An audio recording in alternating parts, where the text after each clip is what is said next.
Bienvenue sur Africa 24 dans cette nouvelle édition du 12-15. Au sommaire de l'actualité, front commun de l'opposition en Gambie. Adama Barrow, membre du Parti démocrate unifié, principale formation de l'opposition, a été désigné ce 30 octobre candidat à la présidentielle de décembre 2016. Organisation des scrutins communaux au Mali. Les élections communales sont prévues à la fin du mois de novembre 2016. Pour autant, nous verrons que sa tenue n'est pas garantie sur l'ensemble du territoire malien. Recensement des agents de la fonction publique en République du Congo. Le Premier ministre Clément Mwamba a procédé au lancement officiel de leur recensement ce lundi. Celui-ci permettra d'avoir la maîtrise du nombre de fonctionnaires congolais. L'opposition gambienne s'unit derrière un seul candidat pour faire face au président Yaya Jammeh lors de la présidentielle de décembre 2016. Pour ce faire, elle a choisi Adama Barrow, membre du Parti démocrate unifié, principale formation de l'opposition à l'issue d'une convention tenue à Banjul ce 30 octobre 2016. Birama Saunera. En Gambie, l'opposition opte pour une candidature unique à la prochaine élection présidentielle. Ainsi, le dimanche 30 octobre 2016, les délégués de 7 partis d'opposition ont désigné à Banjul Adama Barrow comme leur candidat unique à la présidentielle de 2016. Âgé de 51 ans, Adama Barrow était membre de la direction du Parti démocrate unifié. Lors du vote des délégués des différents partis d'opposition venus de cette région administrative de Gambie, il a obtenu 308 voix sur 487. Nous avons mis nos différends de côté dans l'intérêt de ce pays. Les Gambiens sont fatigués par 22 ans de mauvaise gestion de Yaya Jammeh auxquels nous mettrons fin quand nous irons aux urnes. Nous devons joindre nos forces pour sauver ce pays de la destruction. Le 15 octobre 2016, l'opposition gambienne avait annoncé qu'elle présenterait un candidat unique à la présidentielle de décembre 2016. C'était lors d'une manifestation d'unité contre le président Yaya Jammeh. Ainsi, beaucoup d'observateurs estiment que la candidature unique est une question de survie pour l'opposition gambienne.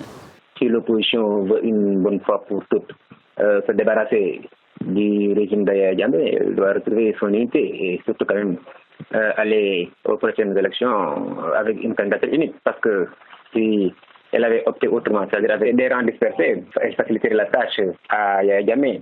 Toutefois, il faut relativiser, parce que nous sommes en Afrique, surtout quand même en Gambie, où quand même Jammeh a tout verrouillé. Le multipartisme en Gambie n'est que de façade. Il y a toujours la possibilité de frauder en amont et en aval. Qui plus est, c'est un régime de terreur qui va intimider non seulement des électeurs, mais qui peut toujours agir sur d'autres leviers, comme sur le fichier électoral. Les Gambiens éliront leur chef de l'État le 1er décembre 2016. Plusieurs candidats sont en lice, dont le président sortant Yaya Jammeh. À noter que le président Yaya Jammeh, âgé de 51 ans, dirige la Gambie depuis 22 ans.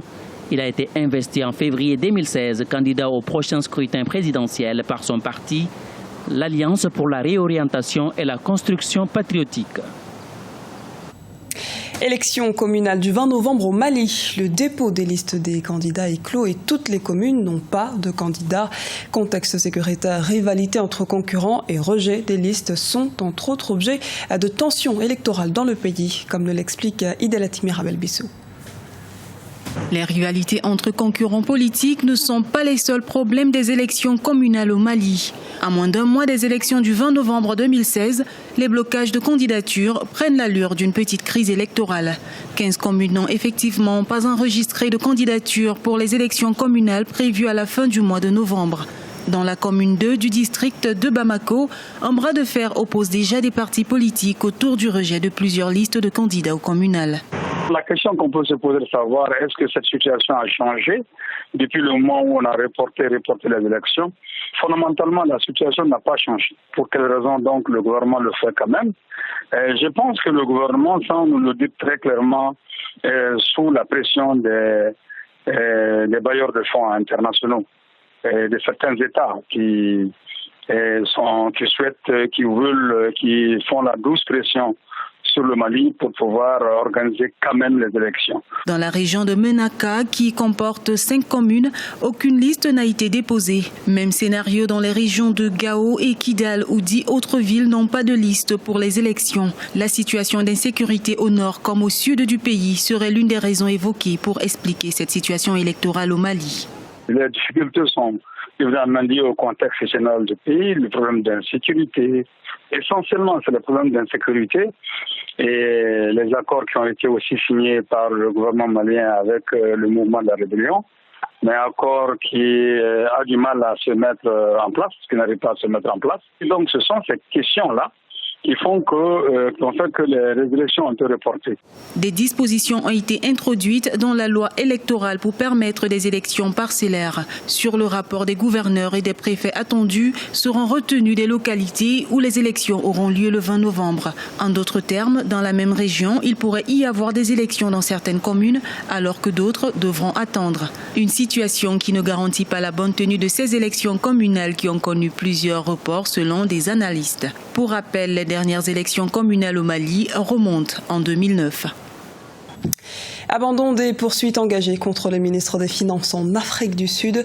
La justice sud-africaine a abandonné ce 31 octobre les charges à l'encontre de Pravin Gordhan qui était poursuivi pour fraude.